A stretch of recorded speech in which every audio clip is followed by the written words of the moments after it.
Welcome to రాజనీతి.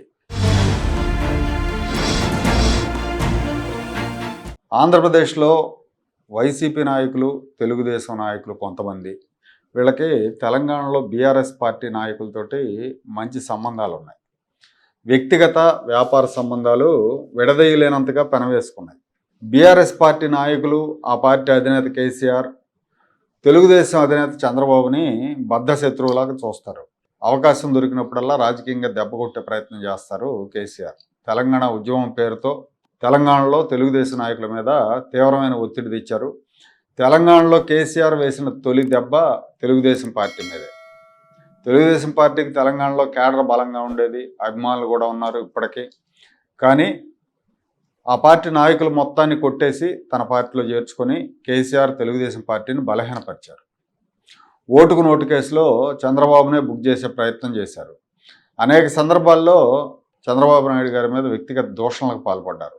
ఇలాంటి కారణాల వల్ల ఆంధ్రప్రదేశ్లో ఉన్న తెలుగుదేశం సానుభూతి పరులు, తెలంగాణలో ఉన్న తెలుగుదేశం అభిమానులు కేసీఆర్ని, ఆయన పార్టీని తీవ్రంగా వ్యతిరేకిస్తారు.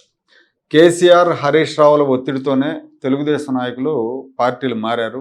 ఆ రోజున కేసీఆర్ అధికారంలో ఉన్నప్పుడు వాళ్ళు మారినా కూడా కేడర్ వాళ్ళ వెంట వెళ్ళలేదు. వాళ్ళ వెంట కొంతమంది ఇళ్ళు ఉంటారు, పనుల కోసం వెళ్ళేవాళ్ళు వెళ్తారు, కానీ మెజారిటీ కేడర్ వెళ్ళలేదు. అందుకు ఖమ్మం జిల్లా ఒక ఉదాహరణ. ఖమ్మం జిల్లా తెలంగాణ ఏర్పడి 12 ఏళ్ళు అవుతున్నా కూడా ఇప్పటికీ బీఆర్ఎస్ పార్టీని కానీ కేసీఆర్ని కానీ ఆదరించలేదు. 2014 అసెంబ్లీ ఎన్నికల్లో, 2018, 2023 ఎన్నికలు, ఈ 3 ఎన్నికల్లో కూడా బీఆర్ఎస్ పార్టీ కేవలం 1 సీటు మాత్రమే గెలుచుకోగలిగింది ఖమ్మం జిల్లాలో, ఉమ్మడి ఖమ్మం జిల్లాలో. అక్కడ తెలుగుదేశం అభిమానులు ఎక్కువ. ఆ జిల్లాలో వాళ్ళంతా కూడా బీఆర్ఎస్ వ్యతిరేక పార్టీలకు ఓట్లు వేయటమే దీనికి ప్రధానమైన కారణం. తెలుగుదేశం సీనియర్ లీడర్ తుమ్మల నాగేశ్వరరావు గారు టీఆర్ఎస్ పార్టీలో చేరినా కూడా ఆయన ఆదరించాల, ఆయన ఓడించారు.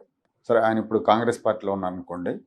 అయితే తెలుగుదేశం బలంగా ఉన్న ప్రాంతాల్లో వీళ్ళంతా కూడా బీఆర్ఎస్ వ్యతిరేకుల వైపు నిలబడుతున్నారు. హైదరాబాద్ నగరంలో కూడా తెలుగుదేశం అభిమానులు ఎక్కువ మంది కాంగ్రెస్ వైపు ఉంటే, వైఎస్ఆర్ కాంగ్రెస్ పార్టీ అభిమానులు ఎక్కువ మంది బీఆర్ఎస్కి మద్దతు ఇచ్చారు గతంలో. ఓవరాల్గా వైసీపీ అభిమానులు బీఆర్ఎస్ మద్దతుదారులు, టీడీపీ అభిమానులు, మెజారిటీ అభిమానులు బీఆర్ఎస్కి వ్యతిరేకంగా ఉంటారనేది ఒక టాక్. కానీ టీడీపీ నాయకులకు మాత్రం బీఆర్ఎస్ నేతలతో మంచి స్నేహ సంబంధాలు, వ్యాపార సంబంధాలు ఉన్నాయి. ఏపీలో ఉన్న నాయకులందరూ కూడా పార్టీలకు అతీతంగా హైదరాబాద్ పరిసరాల్లో ఆస్తులు ఉన్నాయి, అలాగే వ్యాపారాలు ఉన్నాయి. వాటి కోసం, వ్యాపారాల కోసం వీళ్ళు బీఆర్ఎస్ నాయకులతో కలిసిమెలిసి తిరుగుతుంటారు, కలిసి క్యాసినోలకు వెళ్తుంటారు, కలిసి పార్టీలు చేసుకుంటుంటారు. బీఆర్ఎస్ నాయకులు ముఖ్యమంత్రి రేవంత్ రెడ్డి మీద నిరంతరం పోరాడుతూ ఉంటారు. ఆయన మీద వ్యక్తిగత విమర్శలు చేస్తుంటారు. ప్రధాన ప్రతిపక్షం కాబట్టి రేవంత్ రెడ్డి మీద పోరాటం అనేది సహజం. అయితే అది వ్యక్తిగత కక్షల స్థాయికి వెళ్ళిపోయింది.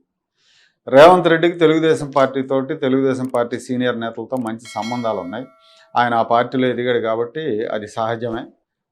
కానీ ఇదే తెలుగుదేశం నేతలు తెలంగాణలో బీఆర్ఎస్ నేతలతో సంబంధాలు కలిగి ఉండటం అనేది రేవంత్ బ్యాచ్కి చిరాకు తెప్పిస్తుంది.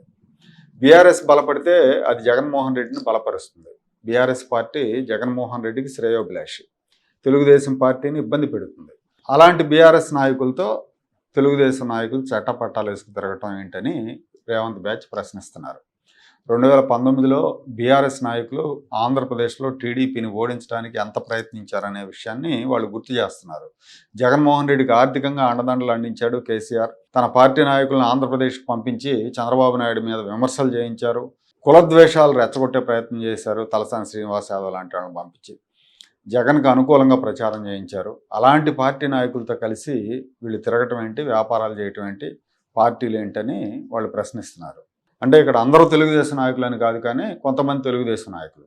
తెలుగుదేశం అధినేత చంద్రబాబు నాయుడు గారు ఇలాంటి వాళ్ళ పోకడలు గమనించి వాళ్ళని కట్టడి చేయాలి. అలాగే పొరుగు రాష్ట్రంలో ప్రత్యర్థి కనుక పాగా వేస్తే, కేసీఆర్ పాగా వేస్తే అది తెలుగుదేశం పార్టీకి ఇబ్బందికరం. కాబట్టి అది పూర్వానుభవం కూడా అదే చెప్తూ ఉంది. కాబట్టి రాష్ట్ర పాలనతో పాటు ఇలాంటి తెలుగుదేశం నాయకులను కట్టడి చేసే పని కూడా చంద్రబాబు చూసుకోవాలి. మరి